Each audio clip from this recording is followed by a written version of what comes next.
Hello बच्चों, नमस्कार। बच्चों, एस्पिरेंट कोचिंग इंस्टीट्यूट में आपका स्वागत है। आज हम लोग देखेंगे राजनीति विज्ञान का, या कहा जाए जो सोशल साइंस का चौथा पार्ट है, सिविक्स। इसके बारे में देखेंगे बच्चों। यहाँ से याद रखिएगा, जो सवाल बनेंगे ये एक अच्छे क्वेश्चन बनाता है। और ये क्वेश्चन बने ना बने, लेकिन अपने नॉलेज के लिए, आगे फ्यूचर के लिए इसको पढ़ना अति आवश्यक है। इस बात को देखो कि जो ये चैप्टर है, इसको एक बार बस आप ध्यान से पढ़ते जाइए। कुछ करना नहीं है कि कुछ बच्चे क्वेरी रहती है, भैया हमको याद नहीं होता। तो ये बात बिल्कुल मत घबराइए कि याद नहीं होता। याद तो हर एक चीज़ हो जाएगी, बस आप चीज़ों को एक बार देखते जाइएगा। याद और नहीं करना, बस 2 से 3 बार पढ़ लीजिए, क्लियर हो जाएगा।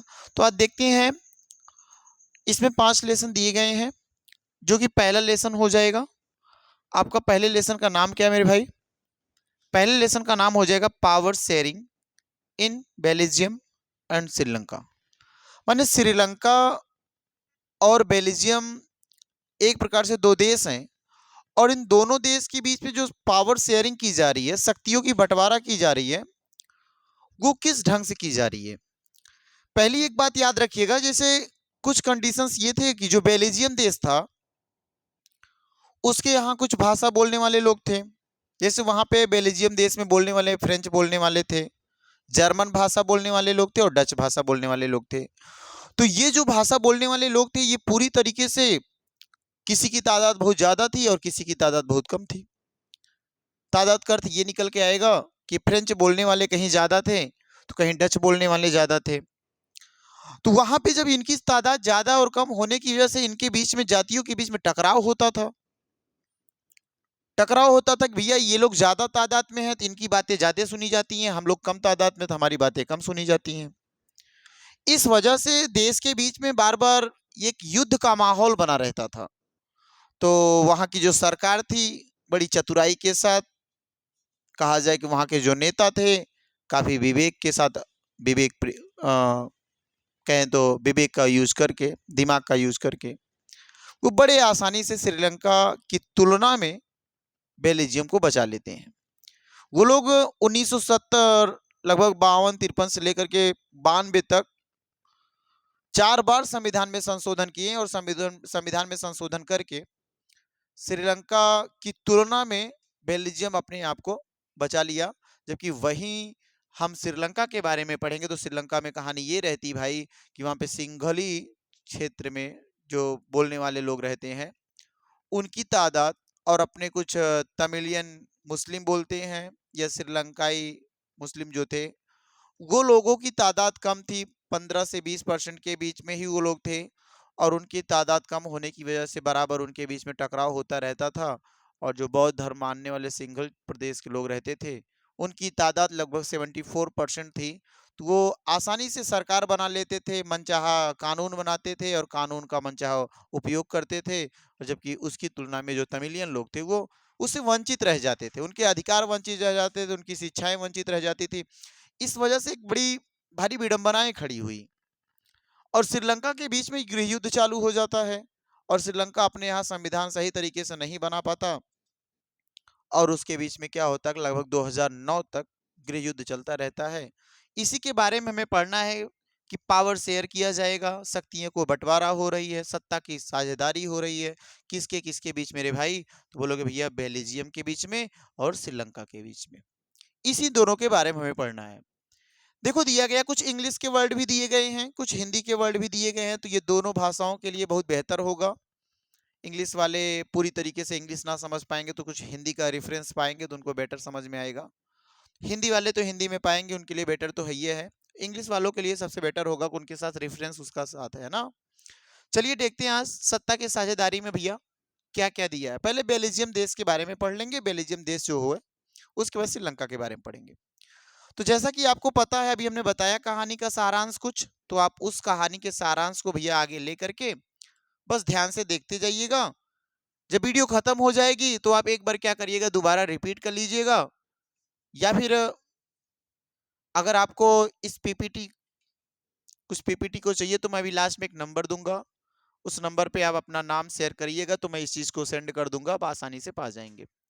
तो आपके लिए बेहतर होगा तो एक बार, पहली बार लिखने की कोशिश मत करिएगा, पहली बार चीज़ों को बस चीजों को क्या करिएगा कि एक बार पढ़ने की कोशिश करिएगा। जब एक बार पूरी तरीके से खत्म हो जाए तो भैया दूसरी बार वीडियो देखिएगा और देख करके तब लिखिएगा। लिख करके आंख बंद करके एक बार सोचिएगा क्या मैं लिखा हूं। अगर सोचने के बाद यदि आपको आ जाता है कि मैं क्या लिखा हूं तो 100% आपकी बात याद हो जाएगी। चलिए देखिए, आज बेल्जियम की कहानी पढ़ते हैं। बेल्जियम क्या भैया एक यूरोपीय देश है। जैसे हम लोग भारत का इस देश, भारत किसका देश बोलो, भारत जो है यू एशिया में रहने वाला एक देश है। ठीक उसी प्रकार से बेल्जियम किस महाद्वीप का देश है बोलोगे, यूरोपीय देश है, जहां पर डच, फ्रेंच और जर्मन भाषा की आबादी रहती है। कहने का मतलब जो यूरोपीय देश बेल्जियम है वहां पे जर्मन भाषा बोलने वाले, फ्रेंच भाषा बोलने वाले और डच भाषा बोलने वाले लोग रहते हैं। और वहां की कुल आबादी का 59% क्या बोलते हैं, फ्लेमिश क्षेत्र में रखते हैं, है ना। और जो फ्लेमिश क्षेत्र में लोग रहते हैं वो किस भाषा को बोलते हैं भाई, तो डच भाषा को बोलते हैं। माने सबसे ज्यादा रहने वाले क्षेत्र में लोगों की संख्या कौन सी है, बोलोगे डच भाषी लोग रहते हैं। किस क्षेत्र में, फ्लेमिश क्षेत्र में। और वही तुलना करें तो भी लगभग जो 40% लोग हैं वो 40% लोग हैं, 40% लोग हैं वो वॉलोनिया क्षेत्र में रहते हैं। वे वॉलोनिया क्षेत्र में रहते हैं। और जो वेलोनिया क्षेत्र में रहने वाले लोग हैं उन कौन सी भाषा बोलते हैं, फ्रेंच भाषा बोलते हैं। तो एक बात समझ में आई होगी कि फ्लेमिश क्षेत्र में रहने वाले लोग डच भाषा बोल रहे हैं और वॉलोनिया क्षेत्र में रहने वाले लोग भाई मेरे भाई फ्रेंच बोल रहे हैं। तो बोलोगे सर अभी 1% लोग नहीं पता चल रहे हैं, तो बोलोगे 1% लोग वो लोग हैं जो कौन सी भाषा बोलते हैं, तो बोलेंगे 1% लोग वो लोग हैं जो जर्मन भाषा बोलते हैं। क्लियर है ना बात। यहां से अगर आपको बात क्लियर हुई तो बोलेंगे बेल्जियम, ध्यान से देखना भाई। क्या भाई बेल्जियम में, वीडियो थोड़ी बड़ी हो जाएगी तो घबराना मत, आसानी से कर ले जाओगे। चीजों को एक बार समझने की कोशिश करना।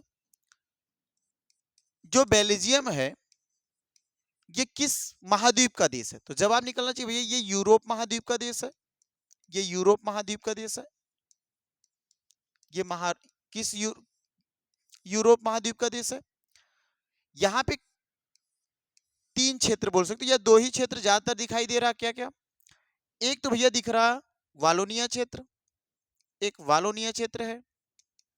और एक क्षेत्र कौन सा हो जाएगा भैया, एक क्षेत्र हो जाएगा फ्लेमिश। और जो ये फ्लेमिश क्षेत्र ये कितना परसेंट है बोलोगे सर, 59% ये है। और ये कितना परसेंट है, 40% ये है। ये कौन सी वालोनिया क्षेत्र में रहने वाले लोग कौन सी भाषा बोलते हैं मेरे भाई, बोलोगे भैया फ्रेंच बोलते हैं। जबकि फ्लेमिश क्षेत्र में रहने वाले लोग कौन सी भाषा बोलते हैं, डच बोलते हैं। अगर ये दोनों काउंट भी करेंगे तो 99% हो रहा है। अभी 1% लोग कहाँ गायब हो गए, तो बोलो भैया 1% जो लोग है ना वो जर्मनी भाषा बोलते हैं, है ना। जर्मन क्षेत्र के लोग हैं वो 1% लोग जर्मन भाषा बोलते हैं। अच्छा एक चीज और याद रखना, बेल्जियम की राजधानी, इसकी कैपिटल कहाँ है, इसकी कैपिटल कहाँ भैया, इसकी राजधानी कहाँ, तो बोलोगे भैया इसकी राजधानी ब्रुसेल्स है। कहाँ पे है, ब्रुसेल्स है। याद रखना इसकी राजधानी ब्रुसेल्स है। अब ब्रुसेल्स में जो रहने वाले लोग हैं और राजधानी क्षेत्र में जो रहने वाले लोग हैं उसमें 80% लोग तो फ्रेंच बोलते हैं और 20% लोग डच बोलते हैं। इसका मतलब जो राजधानी क्षेत्र में रहने वाले लोग हैं उसमें से भैया फ्रेंच बोलने वाले ज्यादा हैं। अब एक बार मुझे इतना दिमाग में रखो भैया कि जो राजधानी क्षेत्र में सब तो रह नहीं सकते। राजधानी क्षेत्र में वही लोग रहेंगे जो काफी मजबूत लोग होंगे, पैसे के मामले में मजबूत लोग होंगे, है ना, शिक्षा के मामले में मजबूत लोग होंगे। वही किस में रहेंगे भैया, राजधानी क्षेत्र में रहेंगे। तो फ्रेंच लोग वहां पे रह रहे हैं और फ्रेंच लोगों की तादाद वहां पे ज्यादा है। और वहां पे डच लोग क्या भैया कम तादाद में रह रहे हैं। लेकिन गांव क्षेत्र में देखो, गांव क्षेत्र में फ्लेमिश क्षेत्र में डच ज्यादा रह रहे हैं। जैसे आज अपने देश में हम लोग अपने घरों की तुलना करें तो गांव में देखो ज्यादातर लोग रहते हैं, लेकिन शहरों में बहुत कम लोग रहते हैं। कंपेयर करें किससे, मतलब मकान की तुलना करें हम, घरों की तुलना करें हम भाई। ये मत कहना सर कि वहां पे लोग कमाने के लिए जाते हैं, वो कमाने के लिए अलग बात हो रही है। लेकिन यहाँ पे क्षेत्र की बात करें तो ये है ना, ये कुछ कंडीशंस हो जाएंगी। यहां देखेंगे आगे, इसी में आगे क्या कहा, बेल्जियम के समुदाय और क्षेत्र। इसमें क्या भाई, बेल्जियम समुदाय और क्षेत्र में क्या निकल के आएगा, जवाब निकलेगा भैया जो अल्पसंख्यक लोग, अल्पसंख्यक मतलब जिसकी संख्या कम है।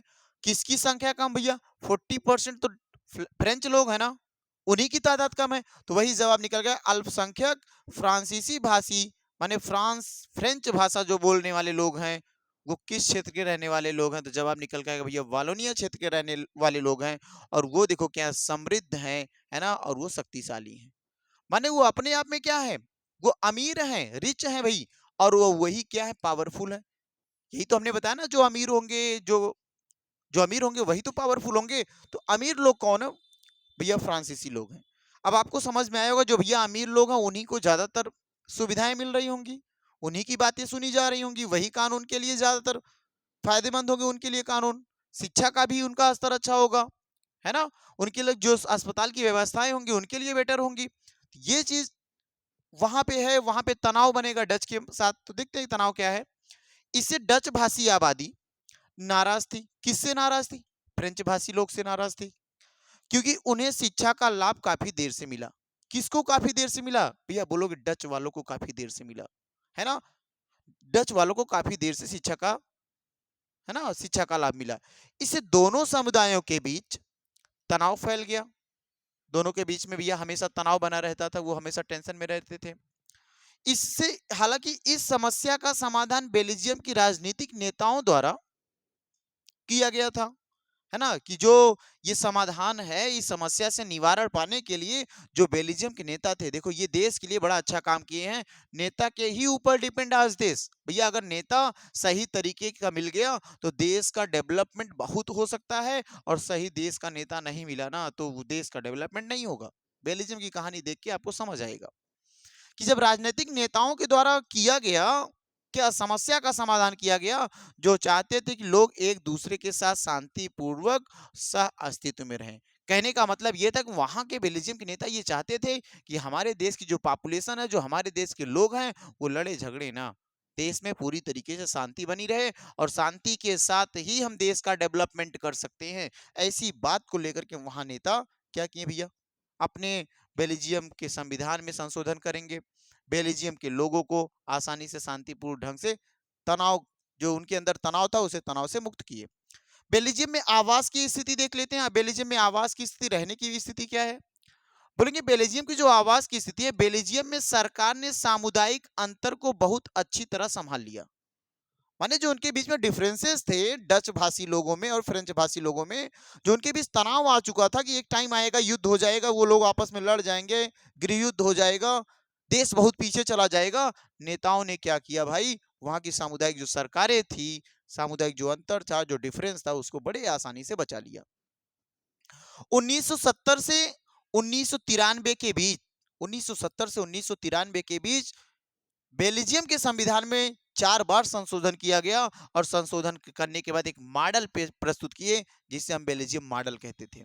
बेल्जियम मॉडल क्या था भाई, बेल्जियम मॉडल यह था कि संविधान यह निर्धारित करता है, बेल्जियम मॉडल यह था कि संविधान यह निर्धारित करता है कि डच और फ्रेंच भाषी मंत्रियों की संख्या क्या होगी, समान होगी। कहने का मतलब जब चुनाव होगा तो चुनाव में जो मंत्री चुने जाएंगे, उसमें भैया डच भाषा वाले और फ्रेंच भाषा वाले दोनों की तादाद क्या होगी, दोनों की जो संख्या होगी वो बराबर मात्रा में होगी। अब जब बराबर मात्रा में रखेंगे तो ना डच वाले गुस्सा करेंगे ना फ्रेंच वाले गुस्सा करेंगे भाई, दोनों के बराबर नेता होंगे, बराबर मंत्री होंगे, तो दोनों की बराबर बात सदन में सुनी जाएगी। अब दोनों की जब बातें बराबर सदन में सुनी जाएंगी, इससे क्या फायदा मिलेगा, बोलोगे भैया किसी भी एक पक्ष का न पल्ला भारी होगा, ना किसी का कम होगा, माने दोनों इक्वल काम करेंगे। ये बातें समझ आई होंगी आपको, है ना। फिर आगे बढ़ते हैं, देखो आगे कंडीशंस क्या थी उसकी। केंद्र सरकार में, देखो यहाँ लिखा केंद्र सरकार में समान होगा। आगे क्या रखा, कुछ विशेष कानून के लिए प्रत्येक भाषाई समूह के अधिकांश सदस्यों से समर्थन की आवश्यकता होगी। ये भी रखा कि कहीं कहीं अगर भाषा के क्षेत्र की जो तादाद है, लोगों की जो संख्या है, वो बहुत ज्यादा पाई जा रही है, तो हम क्या करेंगे, उनके अधिकांश सदस्यों को बुलाएंगे और उनके समर्थन की बात करेंगे, उनसे विचार विमर्श लेंगे कि क्या ये कानून बनाया जा रहा है, क्या आपके लिए सुटेबल है, आप इस पे कुछ कहना चाहते हैं। इन बातों को लेकर के वो बोले कि ना, अगर ऐसा कुछ होगा, लोगों से ज्यादातर लोगों से समर्थन लेंगे, अगर लोग समर्थन में रहेंगे तो कानून बनाएंगे, अन्यथा कानून नहीं बनाएंगे। ऐसी कुछ विचारधाराएं लेकर वो देश को बचाने की कोशिश कर रहे हैं, ताकि हमारे देश में लोगों के बीच तनाव ना हो। और जब लोगों के बीच तनाव नहीं होगा भैया, तो बड़े आसानी से बेल्जियम स्वतंत्र होगा और बहुत ज्यादा डेवलप करेगा। इसी पे बात को हमें पढ़ना है। इस प्रकार कोई भी समुदाय एक तरफा निर्णय नहीं ले सकता, यही तो बात हुई ना।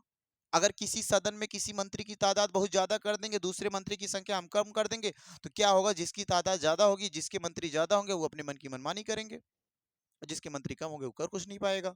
यही स्थिति देखना है कि अगर समुदाय में किसी भी मंत्री की तादाद ज्यादा हो रही तो एक तरफा क्या होगा, निर्णय लिया जाएगा। अब दोनों तरफ मंत्री बराबर है तो इसका मतलब निर्णय समान आने वाला है। राज्य सरकारें केंद्र सरकार के अधीन नहीं है, ये भी एक बहुत बड़ा मुद्दा है कि बेल्जियम में जो सरकार थी, राज्य सरकार, वो फ्री है, स्वतंत्र है, जो केंद्र सरकार वो स्वतंत्र है। कहने का तात्पर्य ये भाई, जैसे अपना देश अपने देश में, भारत देश में यूपी, अपने प्रदेश की बात करें तो अपने प्रदेश में भैया अपने प्रदेश के जो मुख्यमंत्री हैं वो कुछ भी कर सकते हैं। वो प्रदेश के लिए कुछ नया कानून ला सकते हैं, कुछ नया भर्तियां ला सकते हैं, कुछ नया परिवर्तन कर सकते हैं। वो वो केंद्र सरकार बाधित नहीं करेगा, कुछ मामलों पर बाधित नहीं करेगा। जैसे सूचियां पढ़ेंगे, संघ सूची और राज सूची और आता समवर्ती सूची, कुछ सूचियों के अंतर्गत कुछ विषय डिसाइड किए गए हैं, उन कुछ विषयों पर राज्य सरकारें काम करेगी तो उस पर केंद्र सरकार किसी भी प्रकार का हस्तक्षेप नहीं करेगा। जबकि केंद्र सरकार भी स्वतंत्र है, केंद्र सरकार के ऊपर भी कोई हस्तक्षेप नहीं करेगा। अब उसी में से देखो क्या, उसी में से ब्रुसेल्स में एक है अलग सरकार। देखो ध्यान से, राज्यों में अपनी अलग अलग सरकार है, केंद्र में अर्थात राजधानी में एक अलग सरकार जिसमें दोनों समुदायों का समान प्रतिनिधित्व। दोनों समुदाय का अर्थ यहां से क्या निकलेगा मेरे भाई, बोलोगे सर दोनों समुदाय का मतलब यह है फ्रेंच भाषा और कौन सी भाषा, डच भाषा। कहने का मतलब दोनों के समान प्रतिनिधित्व है। ये मतलब भैया फ्रेंच बोलने वाले जितने लोग हैं और डच बोलने वाले लोग, इनकी तादाद क्या रखी, इनकी जो संख्या रखी बराबर रखी गई मंत्रियों की। केंद्र और राज्य सरकार के अलावा एक तीसरी तरह की भी सरकार बना के रखे हैं बेल्जियम के लोग। कौन सी सरकार होगी भैया, उस सरकार का नाम है सामुदायिक सरकार, है ना। केंद्र सरकार तो एक अलग है, राज्य सरकार तो अलग है, लेकिन बेल्जियम के लोग, बेल्जियम राष्ट्र के लोगों ने क्या किया, एक अलग अपनी सरकार बना के रखे। कौन सी सरकार भैया, एक और सरकार बना के रखे, सामुदायिक सरकार, है ना। सामुदायिक सरकार, एक भाषा समुदाय, डच, फ्रेंच और जर्मन। देखो, एक भाषा समुदाय माने एक भाषा समुदाय, डच, फ्रेंच और जर्मन भाषी के लोगों द्वारा चुनी जाती है। कहने का मतलब ये तीनों भाषा के लोग मिल करके एक सरकार चुनते हैं, जिस सरकार का नाम होगा सामुदायिक सरकार। सामुदायिक माने सब मिल करके समुदाय बना करके चुनाव कर रहे हैं ना। चाहे वो किसी भी, चाहे वो कहीं भी रह रहे हो, कोई भी भाषा बोल रहे हो, फ्लैमिश में रह रहे हो, चाहे भैया वो वालोनिया क्षेत्र में रह रहे हो या जर्मन क्षेत्र में रह रहे हो, वो कहीं कोई भी भाषा बोल रहे हो, किसी भी क्षेत्र में रह रहे हो, लेकिन वो सामुदायिक सरकार में अपना मत देंगे। वो सब मिलकर सामुदायिक सरकार चुनेंगे। इस सरकार के पास सांस्कृतिक, शैक्षणिक और भाषा संबंधी मुद्दों को लेकर सकती है। माने कंडीशंस क्या है भैया, जो उनकी संस्कृतियां हैं, चाहे डच बोलने वाले की हो, चाहे फ्रेंच बोलने वाले की हो, चाहे जर्मन बोलने वाले की हो, ना तो उसकी संस्कृत के साथ किसी भी प्रकार का खिलवाड़ करेगा, माने कोई भी भाषा का इंसान या किसी भी भाषा के लोग खिलवाड़ नहीं कर सकते हैं, ना उसके शैक्षणिक शिक्षा के मामले में किसी भी प्रकार का खिलवाड़ करेंगे, ना उसके भाषा संबंधित किसी मुद्दे को लेकर खिलवाड़ करेंगे। कहने का मतलब सबके सबके संस्कृति, सबके शैक्षणिक व्यवस्था और सबके भाषा संबंधी मुद्दों का संरक्षण रखा गया है ना। ये बात देखो हो गई। आगे क्या हुई, बेल्जियम में व्यवस्थाएं, जो ये व्यवस्थाएं थी सफल रही। भैया इतना कुछ करने के बाद भी व्यवस्था ना सफल है तो इसका मतलब क्या निकल पाएगा, है ना। इतना कुछ करने के बाद सफल तो जाहिर सी बात सफल होगी। और ये दोनों भाषाई समुदायों के बीच किसी भी प्रकार का तनाव देखो नहीं रह गया, तनाव टल गया या तनाव को टाला गया। बातें समझ पाए होंगे कि जब इतनी व्यवस्थाएं ला दी गई, वहां पे सरकारें चार चार बार संशोधन कर ली, भैया किसी भी भाषा के लोग को किसी भी प्रकार का दुख नहीं मिल रहा, किसी भी प्रकार के तनाव को नहीं झेलना पड़ रहा है, उनकी जितनी सुविधाएं हैं सबको बराबर मात्रा में मिल रही हैं, तो जाहिर सी बात हम सोच सकते हैं दोनों भाषा के बीच में जो तनाव था वो तनाव आसानी से टल गया। आगे क्या हुआ, इससे भाषाई आधार पे देश के विभाजन की किसी भी संभावना को नकार दिया गया। माने अब कोई संभावना आ ही नहीं सकती देश का विभाजन हो, देश का बंटवारा हो, डिवीजन हो देश में। क्यों नहीं आएगा भैया, क्योंकि उनके बीच जो तनाव था भाषा का, वो तनाव पूरी तरीके से खत्म कर दिए। तो ये देखो चालाकी थी कहाँ की भैया, बेल्जियम देश की चालाकी थी। और बेल्जियम देश की चालाकी के साथ साथ वहां के नेता बड़े विवेक से काम किए, ताकि अपने देश को भैया, अपने देश को क्या किए, विभाजन से बचा लिए, बंटवारा होने से बचा लिए। इसके बाद देखो क्या मिलता है, उसके बाद में पढ़ते भी है श्रीलंका के बारे में। बात समझ आई होगी। अगर आप पूरी तरीके से बेल्जियम की बात समझ पाएंगे तो सेम कंपेयर श्रीलंका से कर पाएंगे। अगर आप बेल्जियम की बात भैया नहीं समझ पाए तो श्रीलंका आपको नहीं समझ आएगा। तो एक बार दोबारा चीजों को देखना। अगर बेल्जियम समझ में आए तब श्रीलंका समझना, नहीं समझ पाओगे। देखना ध्यान से। श्रीलंका एक क्या भैया, एक द्वीपीय देश है, एक द्वीपीय राष्ट्र है ना, एक द्वीपीय राष्ट्र है जिसकी जिसकी जनसंख्या लगभग 2 करोड़ है और अपने भारत देश में हरियाणा के बराबर है। देखो कहा ना, जो लगभग हरियाणा के बराबर है। माने भारत देश में जो हरियाणा एक राज्य है, उस राज्य में जितनी पॉपुलेशन है उतनी पॉपुलेशन कहाँ की है, श्रीलंका की है ना। उतनी पॉपुलेशन कहाँ की है, श्रीलंका की। क्लियर ना, कितनी पॉपुलेशन भैया, 2 करोड़ पॉपुलेशन, है ना। ये डाटा कह रहा है एनसीईआरटी। श्रीलंका की जनसंख्या विविध है। विविध का मतलब वहां पे जो जनसंख्या भिन्न भिन्न रूप की है। कैसे भैया, जैसे अभी हम पढ़े बेल्जियम में भिन्न भिन्न रूप की भाषा के अनुसार उन बटे हुए थे, वैसे श्रीलंका में बटे हुए हैं। देखते हैं कैसे। प्रमुख सामाजिक समूह सिंहली भाषी, तमिल भाषी, है ना। कितने परसेंट भाई, 18% तो तमिल भाषी हैं, जिसमें 74% कौन है भैया, सिंहली भाषी हैं। अभी हम बेल्जियम पढ़े भैया, 59% फ्लैमिश क्षेत्र में रहने वाले डच भाषी लोग, है ना। वॉलोनिया क्षेत्र में रहने वाले 40% लोग फ्रेंच भाषा। सेम कंडीशन मेरे भाई यहाँ आ गई कि जो सिंगल भाषा बोलने वाले लोग हैं वो 74% 74% हैं, और जो तमिल भाषा बोलने वाले लोग हैं वो 18% हैं। तमिलों में 2 समूह बनाया गया। कहने का मतलब याद रखना, जो तमिल लोग थे वो 2 रूपों में बांट दिए गए। कौन कौन से भैया, एक श्रीलंकाई तमिल थे, देखो, एक श्रीलंकाई तमिल थे और एक भारतीय तमिल थे। श्रीलंकाई तमिल, याद रखना, इसको 2 भागों में बांटा था। एक श्रीलंकाई तमिल में और दूसरा किस तमिल में भैया, भारतीय तमिल। तमिल का मतलब ये तमिलनाडु क्षेत्र के जो लोग गए थे भारत से, उसको भारतीय तमिल बोला जाता था, और जो यहाँ से जाके काफी लंबे टाइम पहले गए थे और वहां पे बस गए थे तो उसे श्रीलंकाई तमिल बोल दिया गया, तमिलनाडु के किनारे होने की वजह से। श्रीलंकाई तमिल 13% थे, जबकि भैया 18 में से बकिया बचे हुए 5% कौन बचेंगे, बोलोगे भारतीय तमिल बचेंगे। याद रखना, श्रीलंकाई तमिल कितने, 13%, भारतीय तमिल कितने, 5%। देश में तमिल मूल निवासी थे। कौन से, श्रीलंका के तमिल वहां के मूल निवासी थे। जैसे हम लोग भैया भारत के मूल निवासी हैं। अब कोई दूसरे देश से, अमेरिका से आया, भारत की नागरिकता लेगा तो वो मूल निवासी नहीं है। तो वैसे यहाँ पे देखो है कि कुछ ऐसे लोग थे जो भारत से जाकर के वहां की नागरिकता लिए थे, वो भारतीय तमिल कहे गए थे, जबकि जो वहां पे रहने वाले लोग थे उनको, उनके मूल निवासी जो थे उनको श्रीलंकाई तमिल कहा गया है ना। औपनिवेशिक काल के दौरान बागान श्रमिकों के रूप में भारत आए थे। देखो ध्यान से, ये चीज, वो आए थे बागान लगाने या बागान के कुछ काम से आए थे श्रमिक के तौर पे भारत। श्रीलंका के विभिन्न समुदायों का जनसंख्या वितरण जानने के लिए आप मानचित्र देख सकते हैं। तो आप अपनी बुक के मानचित्र को, बात न करो, अपने क्या किया, अपने मानचित्र को देख सकते हैं। बुक में जो मानचित्र दिया गया उसमें आप देखेंगे तो उस मानचित्र में कुछ लोकेशन दिया गया है, कुछ कलर से डिसाइड किया होगा किस भाषा के लोग किस क्षेत्र में है, कितनी तादाद में है। तो आप देखेंगे, बिल्कुल आप समझ पाएंगे। मैं मानचित्र नहीं लिया हूं तो आप देखेंगे भैया मानचित्र समझ पाएंगे। यहाँ पे क्या दिया, श्रीलंका में बहुसंख्यकवाद। बहुसंख्यक मतलब बहुत संख्या, और बहुत संख्याओं के बीच में झगड़ा होगा। जाहिर सी बात, अगर बंटवारा नहीं सही तरीके से हो पाए तो झगड़ा ही होगा। श्रीलंका 1948 में औपनिवेशिक शासन से स्वतंत्र हो गया। माने जो उसके ऊपर, जैसे भारत के ऊपर ब्रिटेन पूरी तरीके से उपनिवेश किया, वैसे जब श्रीलंका 1948 में आजाद हुआ तो क्या हुआ, वहां 2 प्रमुख समुदाय थे। 2 प्रमुख समुदाय कौन कौन से भैया, एक सिंघली थे जिसकी तादाद 74% थी, और एक तमिल थे जिसकी तादाद 18% लोग थे। सिंघली बहुमत में थे। बहुमत माने जिसकी संख्या बहुत ज्यादा पाई जाए। तो जाहिर सी बात दिख रहा भैया 74% सिंघली, इसका मतलब बहुमत में है। और इसलिए सत्ता में चुने जाने के बाद सिंघली नेताओं ने अपने समुदाय की सर्वोच्चता सुनिश्चित करने के लिए बहुसंख्यकवादी नीतियों की एक श्रृंखला का पालन किया। कहने का मतलब यह था कि जब सिंघली लोग चुनाव लड़ते थे, या जब सिंघल के लोग चुनाव लड़ते थे, या उनकी जाति के लोग जब चुनाव लड़ते थे, सिंगल भाषा के लोग चुनाव लड़ते थे, तो ऐसी स्थिति में हमेशा हमेशा उन्हीं के नेता चुने जाते थे। जब सिंघल भाषा के ही लोग नेता चुने जाते थे, तो सिंघल भाषा के जो नेता होते थे, वो जो भी कुछ करते थे, वो सिंघल भाषा के लोगों के लिए करते थे।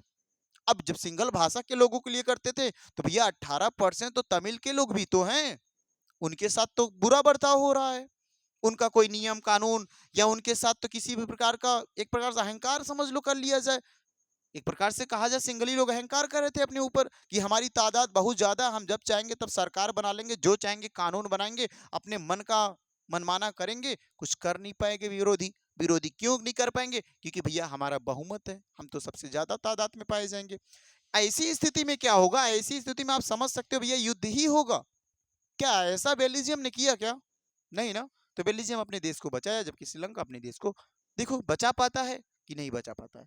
मुझे लगता नहीं बचा पाएगा, आप देखेंगे क्या होगा। 1956 में पारित एक अधिनियम, 1956 में कानून बनाए। उस कानून के द्वारा सिंघली को देश की एकमात्र आधिकारिक भाषा के रूप में मान्यता दे दिए। अब ध्यान से देखो, अब सिंघल भाषा को देश की भाषा बना दिए। जब सिंघल भाषा को देश की भाषा बना देंगे भैया, तो जाहिर सी बात, देश की भाषा अगर मातृभाषा बन रही तो सबको पढ़ना अनिवार्य हो जाएगा। ये सबको जानना भी चाहिए। अब सिंगल भाषा देश भाषा बन गई, तो जो विरोधी लोग थे, जो तमिलियन लोग थे, इस भाषा को लेकर के न भाई कुछ नाराजगी व्यक्त करेंगे, उनके बीच में तनाव उत्पन्न होगा। अब इससे क्या हुआ? सरकारी नौकरियों में सिंघलियों को अधिमान्य दे दिया गया। कहने का मतलब, अब सिंघल भाषा जो पढ़ा रहा होगा उसको ज्यादा वरीयता दी गई, और सिंघली लोगों को ज्यादा वरीयता दी जा रही थी, जबकि तमिल लोगों को कम वरीयता। आरक्षण कहा जाए, वरीयता का मतलब आरक्षण समझो, कि जो आरक्षण दिया गया वो सिंगल लोगों को ज्यादा दिया जा रहा था, नौकरियों में भी। नौकरी के साथ साथ कहा जाए, जितने भी काम होते थे, उन सभी कामों में सिंघल के लोगों को या सिंघली भाषी लोगों को ज्यादा अधिकार दिया गया। किसकी कंपेयर में? बोलोगे भैया तमिलियन की कंपेयर में। यहां तक बात पूरी तरीके से समझ आए होगी। आगे देखते हैं। इन सभी उपायों से तमिल समुदाय में असंतोष फैल गया। जाहिर सी बात भैया, नहीं मिलेगा तो तुम्हारे अंदर भी ऐसा कुछ होगा, उस टाइम तुम भी रहोगे, तुम्हारे अंदर भी यही कुछ होगा, जो अंततः गृह युद्ध में परिणत हो गया। माने अब अपने घर में ही युद्ध चालू कर लिए। कैसे युद्ध चालू किए? भैया बंटवारा सही ढंग से ना करके, आरक्षण सही तरीके से नहीं करके। अगर वहीं सिंघली भाषा के साथ साथ कुछ हिस्सा, कुछ भाग या कुछ आरक्षण किस भाषा के लोगों को दिए होते? भैया तमिल वाले या तमिलियन क्षेत्र वालों को दिए होते, तो आज गृह युद्ध का रूप नहीं लेता। यही कंडीशन है। तमिलों ने मांग की। हम पाते हैं कि बेल्जियम और श्रीलंका दोनों में सत्ता साझा करने के मुद्दे को अलग अलग तरीके से निपटाया। देख लिए ना कि श्रीलंका ने क्या किया भैया, जो ज्यादा थे उन्हीं की सुना, जबकि बेल्जियम ये ज्यादा कम, जैसे जहां पे लोग थे वैसे वैसे सीटों का बंटवारा कर दिया, और आसानी से अपने देश को गृह युद्ध होने से बचा लिया। उसी की तुलना में अगर हम करें तो बोलेंगे यहां तो गृह युद्ध की स्थिति बना दिया।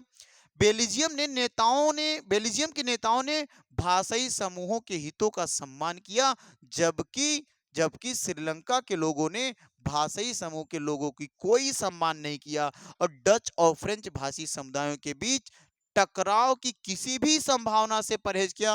माने कोई भी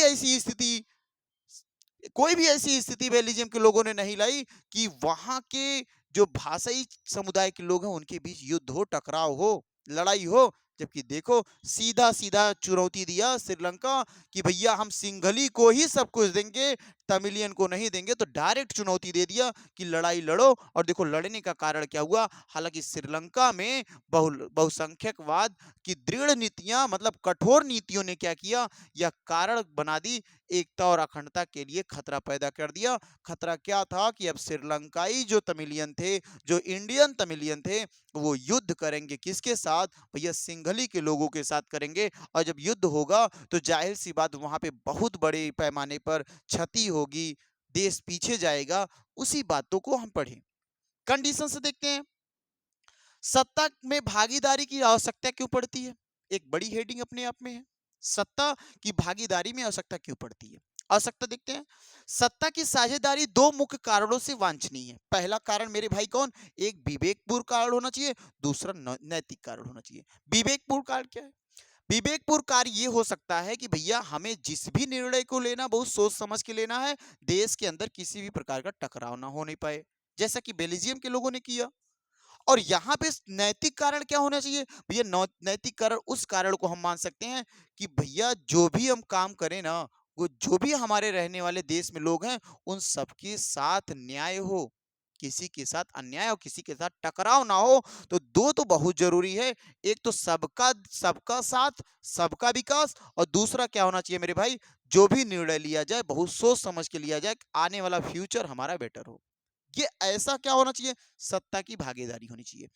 देखो क्या कहा, विवेकपूर्ण कारण में क्या है, यह सामाजिक समूहों के बीच संघर्ष और किसी भी संभावना को कम करता है। भैया आप पढ़े लिखे होंगे, पढ़े लिखे नेता रहेंगे, तो विवेकपूर्ण निर्णय जब लेंगे तो जो बीच के संघर्ष उसकी संभावना खत्म कर देंगे, तनाव को मुक्त करेंगे।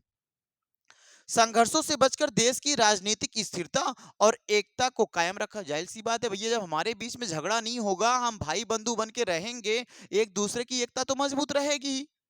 जब हम हमेशा अपने देश की जो जातियां हैं उनके बीच में हम टकराव उत्पन्न कराएंगे, किसी जाति को बहुत ऊपर दिखाएंगे, किसी जाति को बहुत नीचे दिखाएंगे, किसी भाषा के लोग को बोलो जो किसी एक समुदाय के द्वारा बहुत बढ़िया तादाद में पाए जा रहे हैं लोग, तो उनकी इस भाषा के लोगों को ज्यादा हम बढ़ावा देंगे, एक भाषा के लोगों को बहुत कम बढ़ावा देंगे, तो इसका मतलब जाहिर सी बात टकराव होगा। अगर दोनों का बराबर सम्मान करेंगे तो जाहिर सी बात कभी टकराव हो ही नहीं सकता, है ना।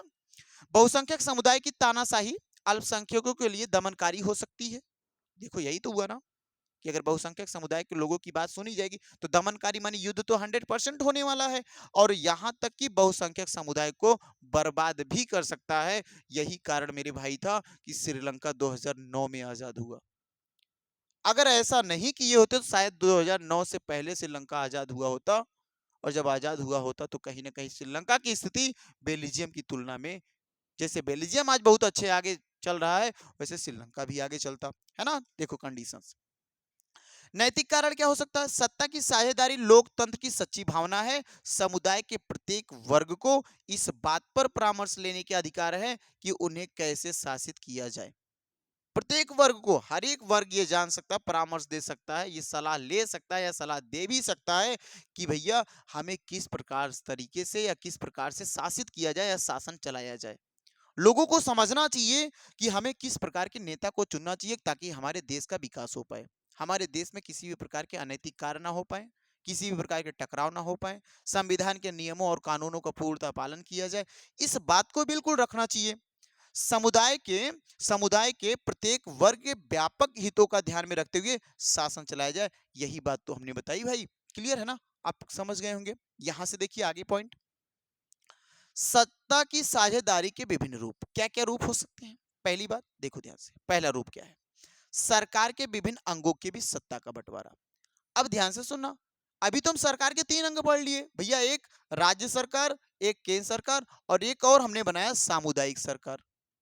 तो इसका मतलब जो सरकारें बनी हुई हैं, जो सरकार जैसे राज्य सरकार है, केंद्र सरकार है और सामुदायिक सरकार है, तो राज्य सरकार का अपना एक अलग अधिकार हो, अपने कुछ नियम हो, कुछ कानून उसके हो, कुछ उसकी शक्तियां हो, तो वो अपने शक्तियों के अनुसार कुछ वर्क को करे।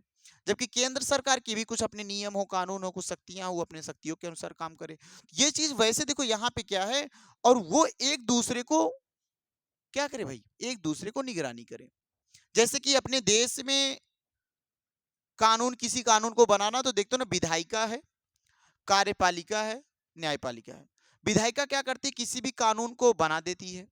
विधायिका का मतलब संसद में लोकसभा के सदस्यों के द्वारा कानून बनाया जाता है, और जब लोकसभा सदस्यों के द्वारा कानून बनाते हैं तो उसे राज्यसभा में भेजते हैं, और राज्यसभा जब कानून को पढ़ता है तो 14 दिन के बाद उसे राष्ट्रपति के पास भेजता है, और राष्ट्रपति कानून पे हस्ताक्षर करता है तो वो कानून पारित हो जाता है। तो उस कानून को पारित कहाँ पे कर भैया, देखो एक तो यही चीज पढ़ेंगे हम, सरकार के कितने अंग है, तो बोलोगे सरकार के 3 अंग है। वो 3 अंग कौन कौन से, बोलोगे सरकार के 3 अंग, एक तो विधायिका है, दूसरा कार्यपालिका भाई, तीसरा क्या, न्यायपालिका है। बोलोगे भैया विधायिका का काम क्या, बोलोगे भैया जो विधायिका होता है ना, कानून बनाने का काम करती है। विधायिका क्या काम करती है, कानून बनाने का। कानून बनाने का काम किसका, विधायिका का। कार्यपालिका का काम क्या भैया, इसे लागू करना, है ना, इसे लागू करवाना इसका काम है, लागू करवाना।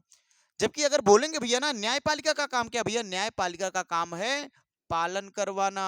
किसी भी प्रकार की उद्दंडता कोई करता है तो वो कौन जिम्मेदार हो जाएगा भैया? न्यायपालिका जिम्मेदार हो जाएगी, डिस्ट्रिक्ट कोर्ट जिम्मेदार होगा, हाई कोर्ट जिम्मेदार होगा, सुप्रीम कोर्ट जिम्मेदार होगा। उसी के तहत क्या करेगा? नियम का पालन करवाएगा। बात समझ पाए ना? तीनों अंगों के बीच शक्ति का पृथक्करण या विभिन्न विभाजन सुनिश्चित किया गया, माने सबकी शक्तियां अलग अलग हैं। विधायिका की शक्ति अलग है, कार्यपालिका की शक्ति अलग है, न्यायपालिका की शक्ति भैया अलग है ना? कोई भी अंग अत्यधिक शक्तिशाली ना हो जाए, कोई भी जो भी सरकार के तीनों अंग किसी की शक्ति बहुत ज्यादा ना बढ़ जाए, इस वजह से शक्तियों को बांट बांट के रखे हैं और कोई अपने मनमानी शक्ति का प्रयोग नहीं कर सकता। वो एक दूसरे से बंधे हुए हैं, है ना? चलो देख लेते हैं आगे। ऐसी व्यवस्था में एक अंग सरकार के दूसरे अंग पर निगरानी भी रखता है और इससे शक्ति का संतुलन क्या रहता है भैया? बना रहता है।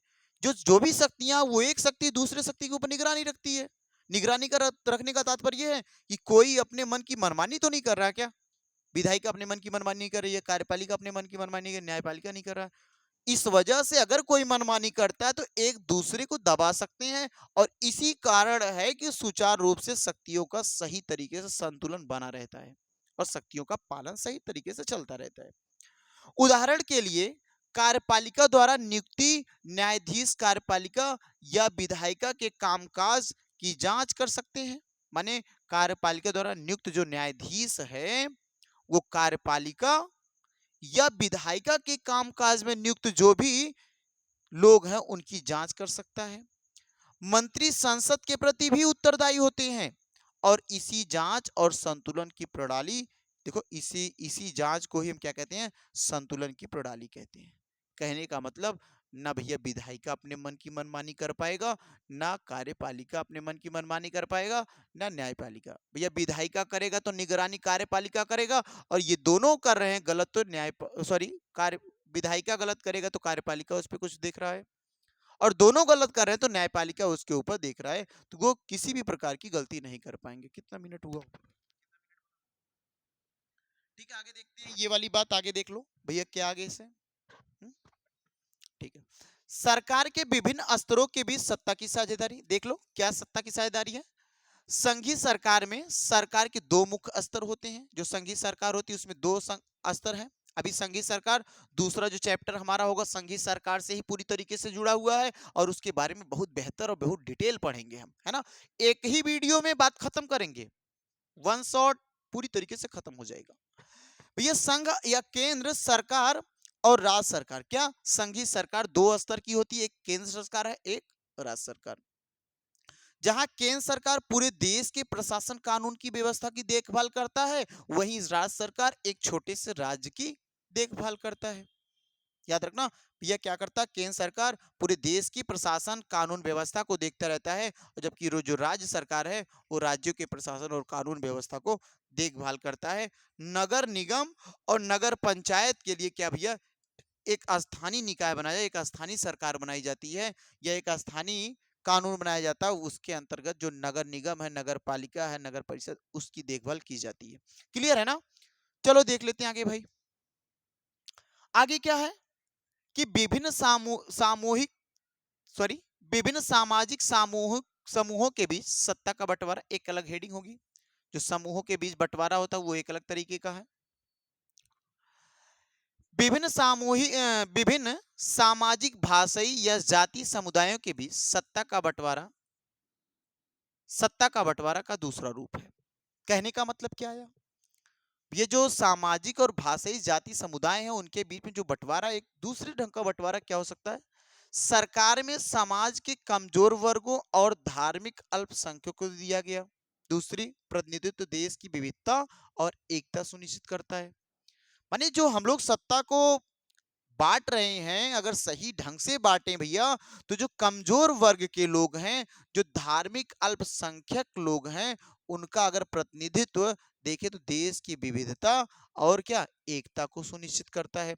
अगर हम धार्मिक अल्पसंख्यक के लोगों को और कमजोर वर्गों के लोगों को हम वंचित ना करें, हम किसी भी प्रकार से उन्हें देखो किसी भी प्रकार से अगर उसे हम अलग नहीं कर रहे हैं, उनका प्रतिनिधित्व देख रहे हैं, ले रहे हैं, तो इसका मतलब एकता को सुनिश्चित करता है। हमारे लोग, हमारे देश के लोग, हमारे जो विभिन्न धर्म के लोग हैं, विभिन्न जाति के लोग हैं, उन सबकी एकता सुनिश्चित रहेगी, कभी भी टकराव नहीं हो सकता। भारत में देखो विधानसभाओं और संसद में आरक्षित निर्वाचन क्षेत्र की प्रणाली विभिन्न सामाजिक और जाति समूहों की बीच सत्ता की साझेदारी का एक उदाहरण है।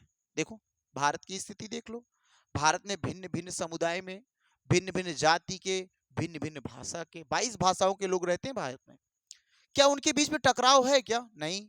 ये वो सब कहते हैं ना कि हम सब जन एक हैं, है ना? तो वो सब भारतवासी क्या करते हैं, देखो सामाजिक जाति समूहों के बीच उनके कभी टकराव नहीं होता। इस वजह से एक सबसे बेहतर अगर उदाहरण दिया जाए एकता का परिचय देने के लिए, तो वो कौन है भैया? इंडिया है, भारत है। क्लियर है ना? यहां आ जाओ आगे। यहां देखते हैं राजनीतिक दलों, दबाव समूहों और आंदोलन के बीच में सत्ता की साझेदारी। एक एक पार्ट छोटा छोटा करके लिया गया ताकि आप चीजों को समझ पाएं। और एक बार जब चीजों को आप एनसीईआरटी को बुक खोल के पढ़ करके वीडियो देख के दोबारा फिर से पढ़ेंगे तो 100% आपको चीजें क्लियर हो जाएंगी। अगर आप बात क्लियर कर पा रहे हैं तो भैया थोड़ा सा शेयर करिएगा और चैनल को सब्सक्राइब अपने जो भी छोटे बड़े भाई हैं उनसे करवा दीजिएगा, है ना? देखिए आगे क्या है।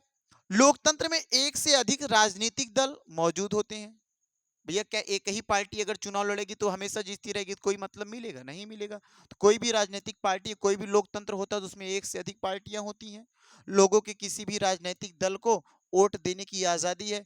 भैया हम हैं, आप जिस भी पार्टी आपको पसंद आए उस पार्टी को चुनाव में वोट दीजिए। हमको जो पार्टी पसंद आए चुनाव में हम उस पार्टी को वोट देंगे। और भी लोगों को क्या एक ही पार्टी पसंद आ सकती है क्या? ये भी नहीं है भैया, नहीं पसंद आ सकती, है ना? विभिन्न राजनीतिक दलों के बीच ऐसी प्रतिस्पर्धा इस बात की गारंटी देती है कि सत्ता केवल एक राजनीतिक दल के हाथों में केंद्रित नहीं है। क्या सत्ता पूरे देश का, सरकार पूरे देश को एक ही आदमी चला सकता है या एक ही पार्टी चला सकती है? नहीं भाई। पार्टी की नीति सही होगी, पार्टी देश के लिए काम कर रही तो देश में पार्टी को लाते हैं लोग, हम आप लोग लाते हैं। अगर पार्टी देश के लिए, पार्टी की नीतियां, पार्टी के विचार सही नहीं है तो पार्टी वो नहीं आती है। ये कंडीशंस हैं कि अगर ऐसी होती प्रतिस्पर्धा इस बात से गारंटी देती है। कौन सी प्रतिस्पर्धा भैया? जो राजनीतिक दल हैं, जो पार्टियां हैं, इस बात की हमको गारंटी दे देती है कि जो राजनीतिक दल हैं वो किसी एक के लिए केंद्रित नहीं है। वो भिन्न है, बदल सकते हैं, जब चाहे तब बदल सकते हैं, है ना? कभी कभी एक से अधिक राजनीतिक दलों को मिलाकर के सरकार बनाई जाए। जैसे देखो अभी इस वर्तमान स्थिति में जब पीएम का चुनाव हुआ तो पीएम के चुनाव में एनडीए पार्टी के पास वोट उतने नहीं थे या बहुमत नहीं था तो सरकार नहीं बनने रही थी। तो ऐसी स्थिति में एनडीए, देखो एनडीए ने क्या किया, चंद्रबाबू नायडू और किसको ले लिए भैया? नीतीश को ले लिए। और लेने के बाद क्या, देखो बड़े आसानी से दलों का गठबंधन कर लिए और आराम से सरकार बना लिए। तो ये कंडीशंस होती है जब कभी भी पार्टियां बहुमत में नहीं होती तो अन्य पार्टियों से अपना क्या कर लेती हैं, साझा कर लेती हैं, कुछ शेयर सीट शेयरिंग कर लेती हैं, जिसकी वजह से आसानी से सरकार बना लेती है। और उसे क्या कहते हैं, हम गठबंधन की सरकार कहते हैं। तो गठबंधन की सरकार बन गई, है ना? समाज में कई वर्ग, व्यापारी, किसान और श्रमिक अपने स्वयं के हित समूह बना लेते हैं। भैया कुछ ऐसे लोग हैं जो श्रमिक हैं, किसान हैं, वो अपना स्वयं एक समूह बना लेते हैं। और वो देखो जो समूह बनाते हैं और देखो क्या करते हैं, वे निकाय को प्रभावित कर सकते हैं। यह सुनिश्चित करता है कि समाज के प्रत्येक वर्ग की आवाज सुनी जाए। वो लोग भी सुनिश्चित करते हैं कि जो समाज में जितने भी लोग हैं, जिस भी धर्म के हैं, जिस भी जाति के हैं, सबकी बातों को सुनी जाए।